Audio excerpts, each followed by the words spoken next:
So what are some problems with the plan? What are some problems with the plan?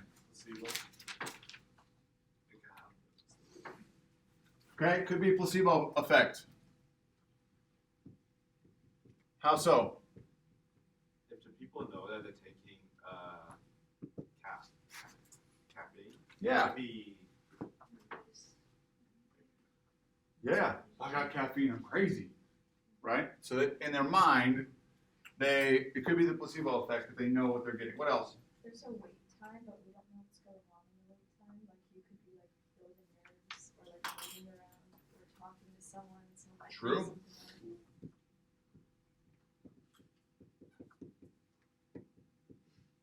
What else? Caffeine's good for students, some caffeine, but that doesn't really sound like measured out. Like they'll keep it the same amount. What shouldn't they do the same amount per their like weight?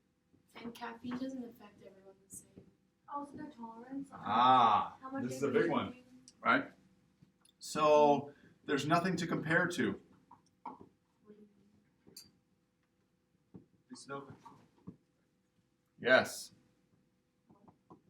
So let's say Chloe is not affected by caffeine at all. But I measure her heart rate and I'm like, oh, Chloe's heart rate's high. How do we know? Is it elevated? But I'm really affected by caffeine. Antonio is sort of affected by caffeine. There's no control, right? Yeah. Okay. So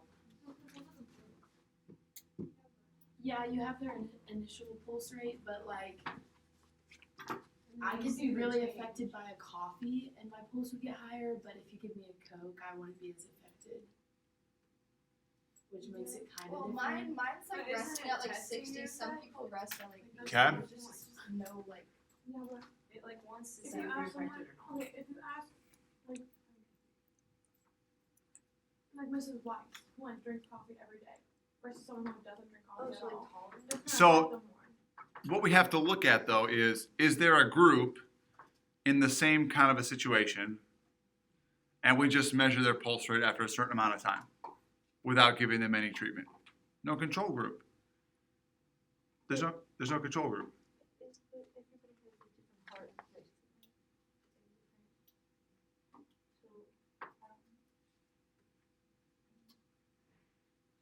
I feel like if they did it, they would like average it out. What other factors aren't we thinking of here? Age and weight. Diabetes. Oh wait, that You doesn't laugh, affect but your it's heart kind of rate. true. What about sugar? Oh yeah, I said it. Does sugar raise heart rate? Sugar. So all of these things are factors that are going to affect this, and I'm going to describe to you a couple different things here. So first of all, if we have nothing to compare to, meaning we didn't give anyone a beverage with a similar amount of sugar, we didn't put anybody in a similar situation, wait for a specified time, measure the time. We didn't do those things. We didn't have a baseline group. We didn't have a control group. Okay, so this is called a control group. So we solutions to these problems, we could have a control group. The placebo effect, we're going to do something called blinding. Does anybody know what blinding is? You don't tell them what. Blind taste test. Don't tell them what they got. Leon, drink this mystery substance. Might have caffeine, might not, right? What about sugar? So we want to try to control other variables.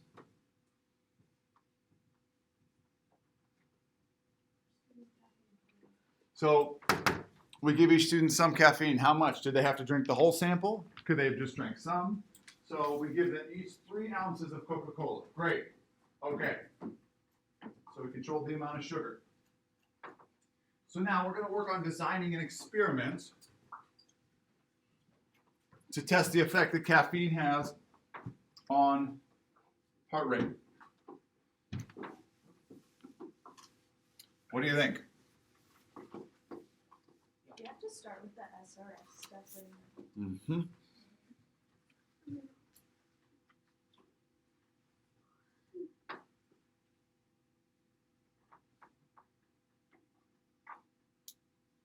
Let's start like this.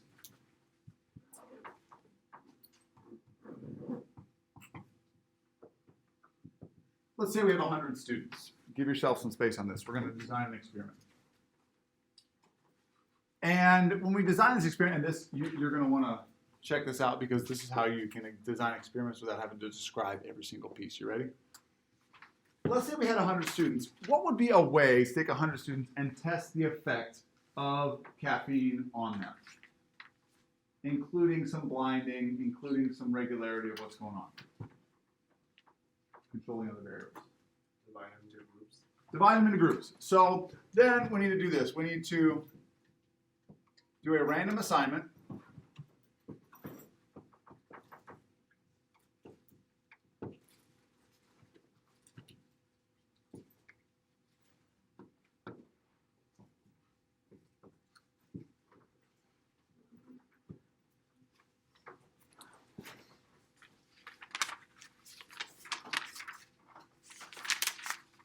So we should draw it like this.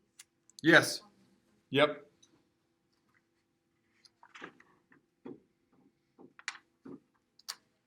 How many students are going to be in each group? Why? Because it evenly splits them, yes.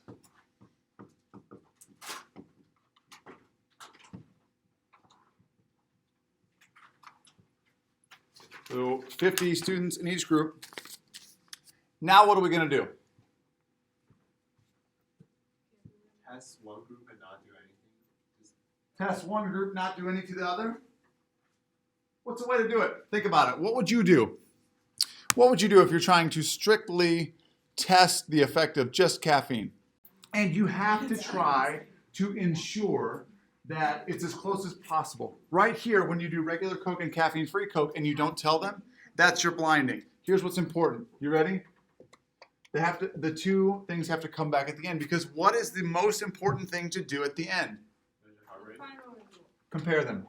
So you don't have to Oh, put wait. initial heart rate, measure Yeah, you initial. never put measuring the first Just hold.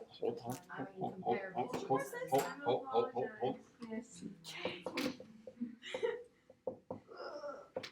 Okay. This is not necessarily I will measure their heart rate. I will use a stopwatch. I will use a pulsometer. Okay? So when you design an experiment, you have to do that. When you're like going to execute it. But to design the flow of an experiment, you need to have these elements. You need to have the students. Random assignment, super important, right? You can't just pick them. You got to randomly assign them. Now, inside of this, what do we have to do? We have to label, we have to randomize, we have to select. So in there is that. This covers it. Group 1, 50 students. Group 2, 50 students. You say how many are in each. Okay, it's important.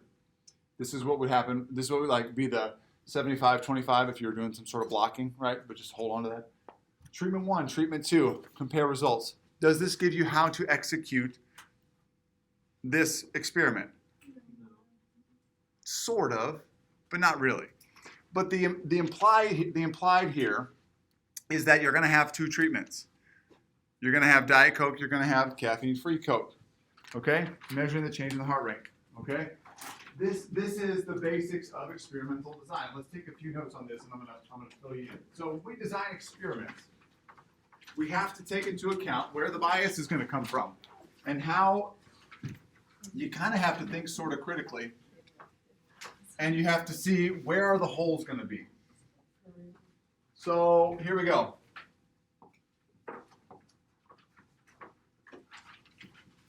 You got to have a control group.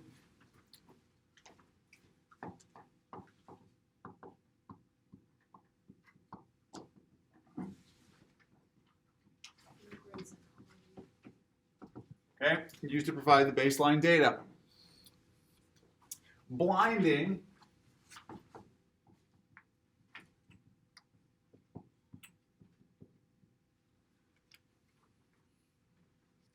is when subjects, who are the subjects? The participants.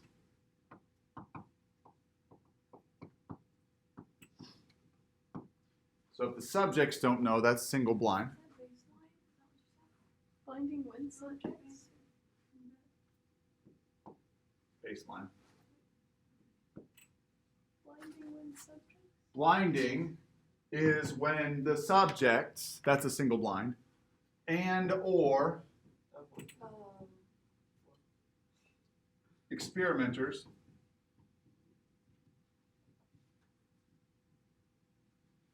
so if the subjects are the only ones that don't know, but I, the experimenter, know, that's a single blind. If I don't know and the participants don't know, that's called double blind. Why would the experimenter not know? It was Just the window. bias. Remember when I was going off about the window thing? That Yep. was a double blind. So why Like they designed it. Because if I have like, hey, I designed this great experiment. You ready to hear about it? It's to measure if caffeine affects your heart rate. It has to, right? Okay, we're gonna do an experiment. I have these two things. Here, this is Coke. We're gonna measure your heart rate. So scary. Okay. This one, this is caffeine free Coke.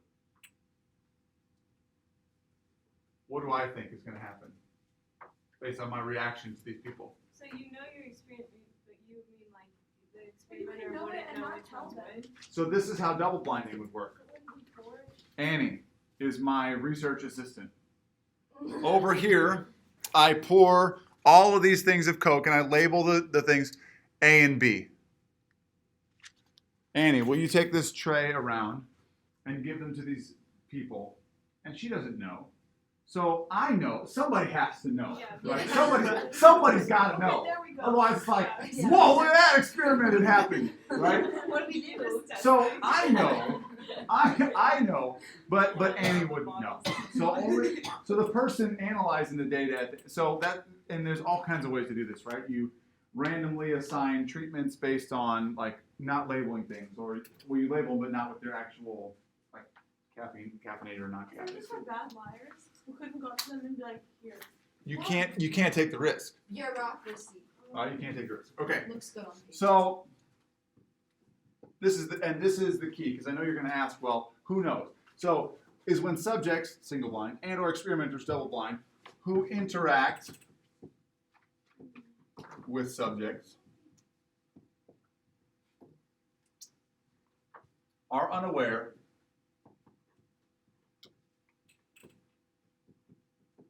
of what treatment was assigned.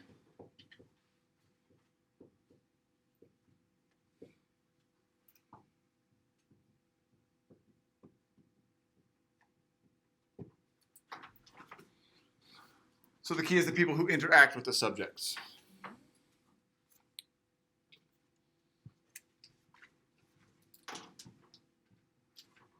Placebo effect.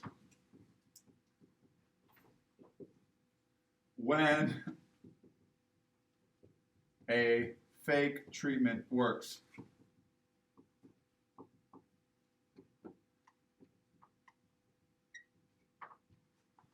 So I was watching The Office last night, and it's the one where Michael puts his foot in the George Foreman grill. You guys see that one? Right? And during the day, he's like, man, gosh, I'm just feeling so good. This is great. Like, all this love, this happiness is really making my foot feel a whole lot better. And then Ryan comes on and he's like, yeah, I crushed up 4 extra strength Tylenol and I put it in his pudding. You know? So like, it's not a perfect example of the placebo effect, but he thinks, oh, it's just what's happening, okay? But really we know. Okay, so 4 key principles of experiments. What's that? Putting about. I thought you were talking about putting Tylenol. All right, number 1. So in an experiment, you have to have comparison.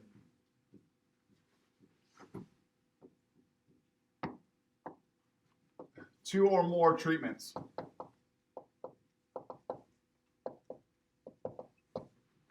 So things have to happen. Now you can do more than one thing, right? More than 2 things. But you got to have comparison. You got to say this versus this. The second one is you have to do random assignment.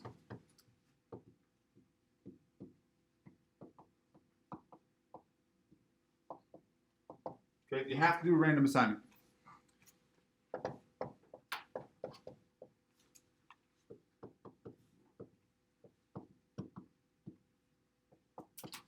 to use a chance process to assign treatments.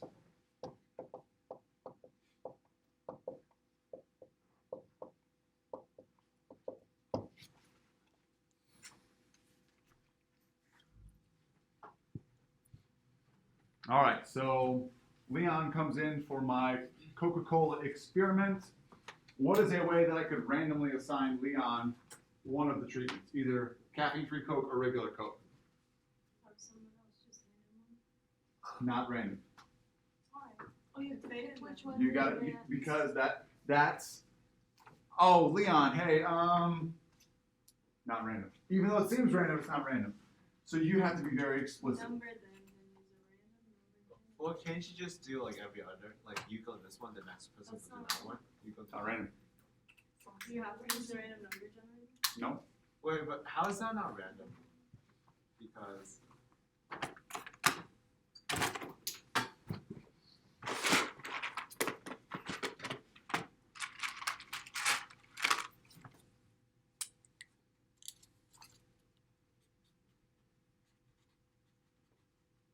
It would probably be like, if it's like every other thing, it could possibly be like everything already. Hold this. All right, Leon, yes. you're up for the experiment. You ready? Uh-huh. Coin.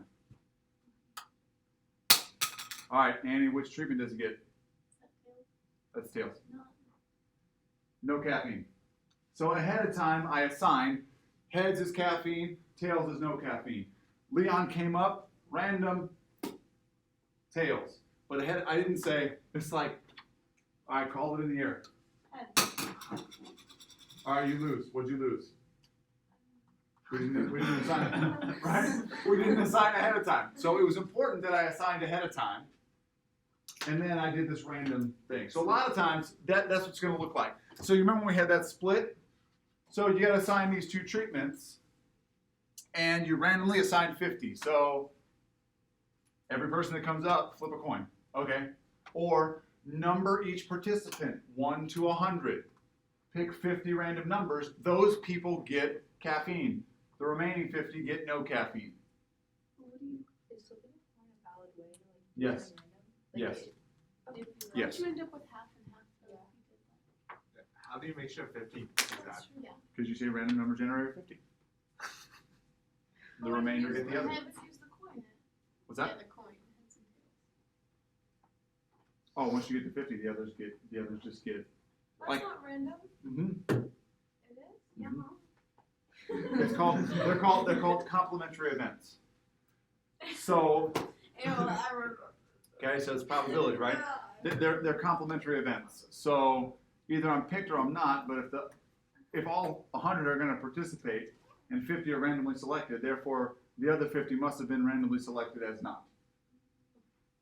That's yes. Okay, I know, Since they have an equal chance of I know. Don't focus on the not. Focus on the yes. Okay. I have a All right. question. Yes. If I do every other, how is that not random? Why is Well, it so then how are you doing every other? it's like the first person who comes in goes to not, the second person goes to is, the third person. The goes third to person has no chance of getting the first or the second treatment. So therefore it's not random. Isn't it strategic? The other one. Strategic random sampling. Yeah. Not random. Not random. It's Yeah, not. it's just strategic. Okay. It's systematic. All right, 3. It's not random. It's not random. You've got to have a control section. So keep all variables besides treatments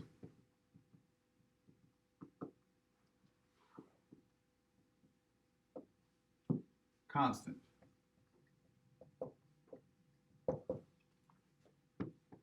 Four.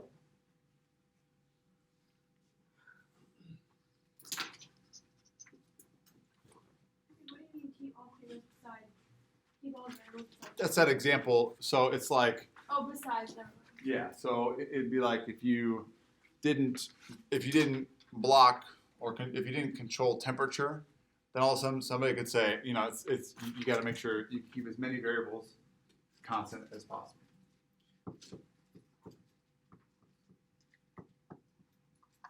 and replication is using enough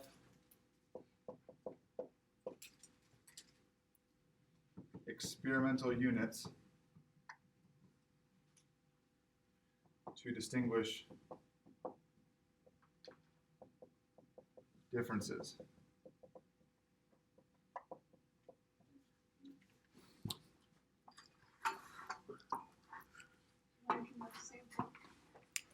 Another way to say that is going to be large enough sample size.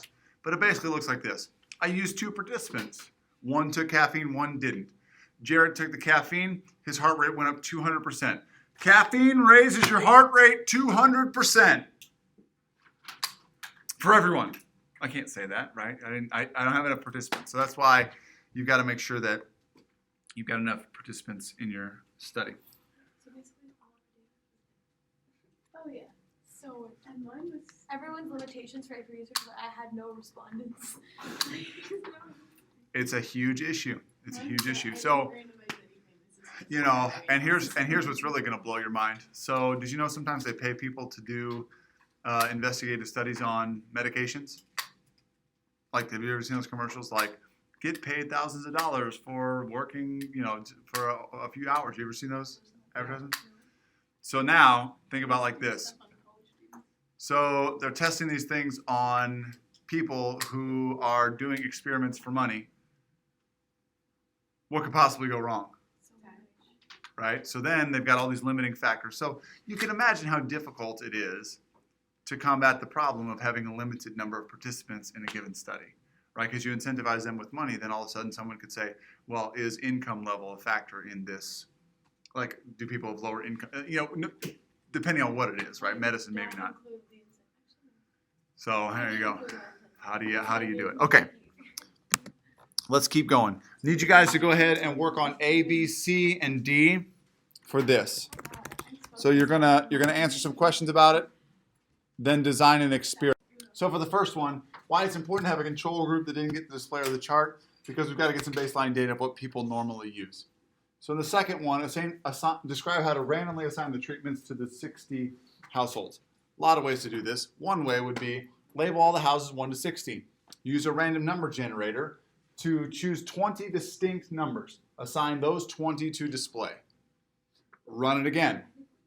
Get 20 distinct numbers. Avoid repeats. Assign those to have the chart. The remaining 20 get nothing. Yeah, Lexi. How do we know so we don't have to play it, how do we figure out which house is the label? You don't even know what house it is. Basically, we should be able to take this to any 60 houses, really any houses, and randomly assign them. So what's the purpose of randomly assigned treatments in this context?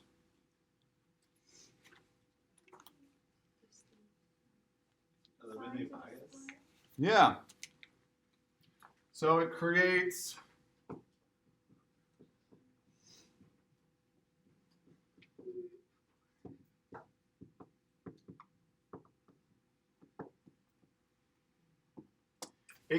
roughly equivalent groups.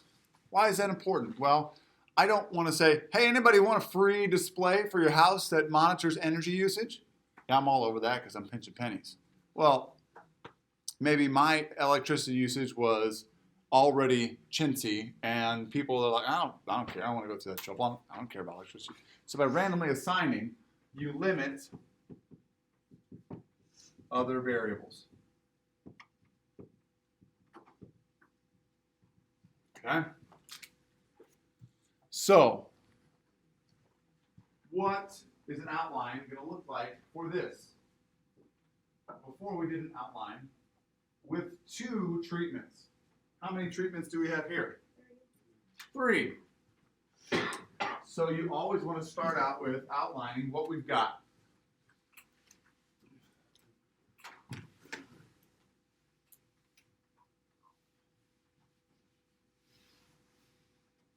So we start this experiment and we have 60 households.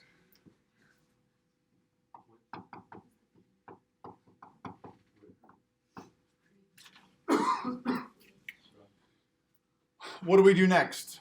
One of the most important pieces of the whole experiment. Label assigned. Oh, random, yeah.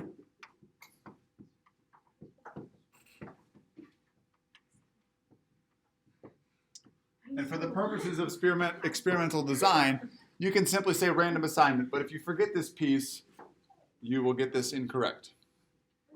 Then, in this case, we have 3 treatments. So, group 1, group 2, and group 3. And you need to say how many people or houses or dogs or whatever are in each group.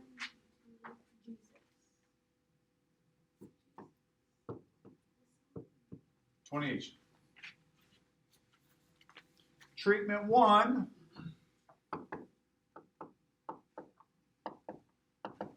is they get a display. Okay, treatment 1, they get a display. Treatment 2, they get the chart.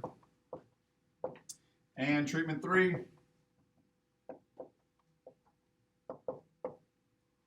they get nothing. All right. Now, you do all this, you gotta bring it all back together. So you gotta flow your arrows to what? And you got to have context.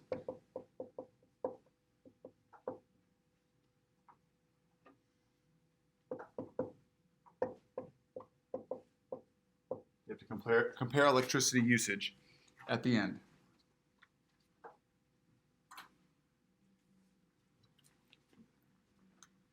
Total number, random assignment, how many groups and how many groups flows into the assignment of treatments, all has to come back together at the end. You have to have these 5 parts of your experimental design. Flip the page. You're going to design a couple of experiments. So on numbers 1 and 2, for 4.2 day 3, we're asking the question, does SAT prep matter? So we've decided to offer an SAT prep class again this year. It will be offered in 2 different formats, online or classroom teacher. The counselors want to know which teaching method will yield higher SAT scores, so they have allowed us to set up an experiment. 50 students signed up to take some form of the SAT prep class, 20 seniors and 30 juniors. Question number 1 is for you to outline a completely randomized design to compare the 2 treatments. As opposed to what? In number 2, they want to hypothesize online versus classroom results could be greatly affected by the grade level. So in question 2, they're asking you to design it by grade level. So work through question 1, completely randomized, and in question 2, see if you can make your flow chart for something by grade level. Okay? I'll give you some time to work on that, and we'll come back together. Wait, so The first one, let's check in on the first one before you go to the next one, because the next one is kind of interesting to me. So we're going to go random, assign. I think you guys got this one correct, right? So group 1, group 2, 25, 25. This one is treatment 1, online. Treatment 2, in person. Compare. SAT scores. Did you get that part? Yes. Okay. Now move on to the next one, because now this is going to be a little bit different than what we've done. What is happening? What's it saying? What's your hypothesis?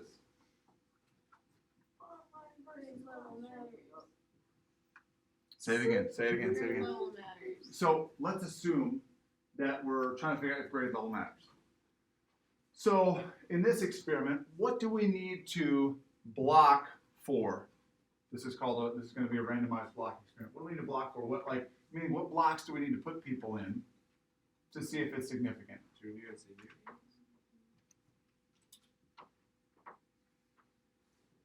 We're going into 2 blocks, correct? Wait, do you make 4 groups on the 2 groups? You don't have to I think write both. random But assignment. do you split it later Okay. or now? Here is the wonderful question she is asking. what we need to do is we need to block it into 20 seniors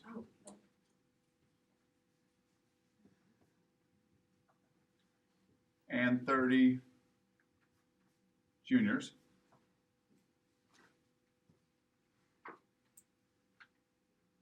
To Vicky's point, how many experiments are we about to run? It's technically just like still two.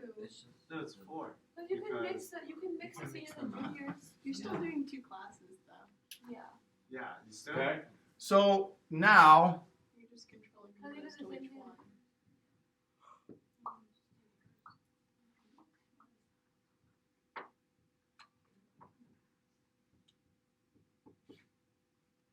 we're going to randomly assign. What are we randomly assigning them to?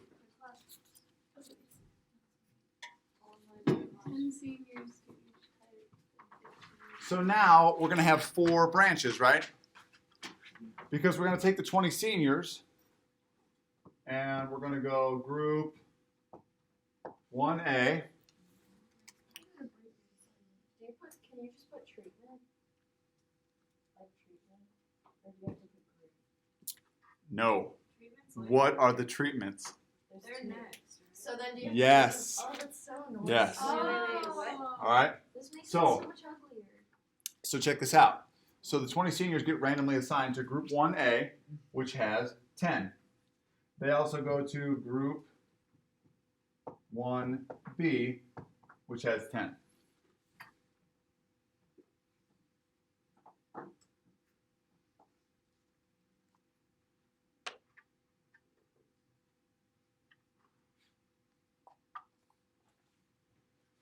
The 30 juniors get split into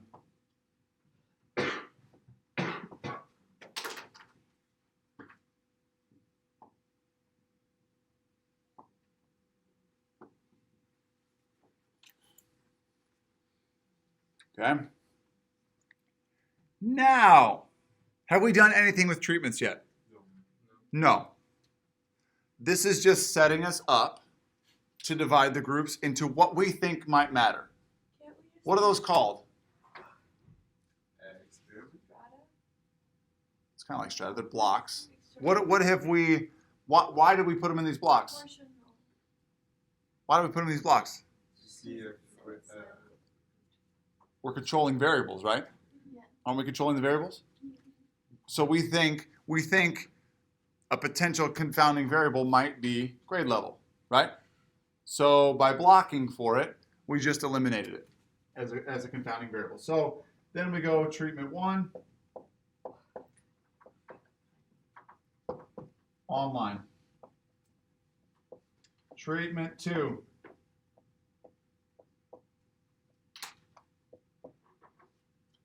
Class room.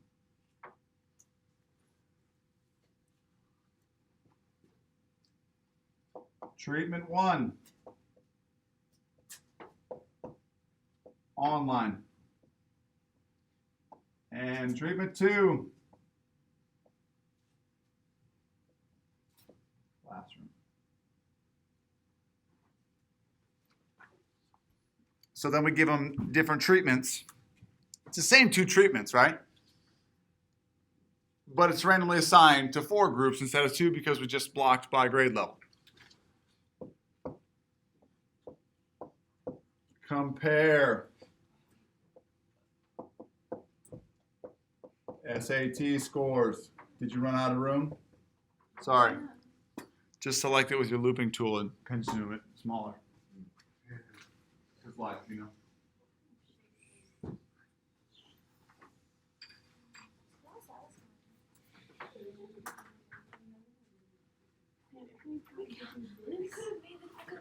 All right. So this is called. I would have had a different Yeah. or observation study. It's not even I considered probably would have science. asked people. Or you could have done content analysis. I would not have done This is a completely randomized design. that. Here, this is called a randomized block design.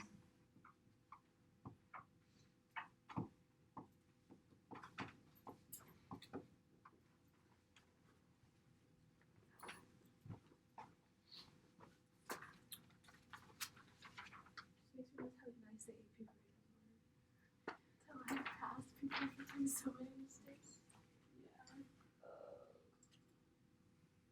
sure at least at some points I have randomly selected. Or no, I didn't. So basically, so you know, next time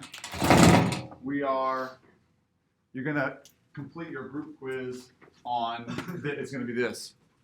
Okay, so it's gonna be about blocking and randomized block designs. But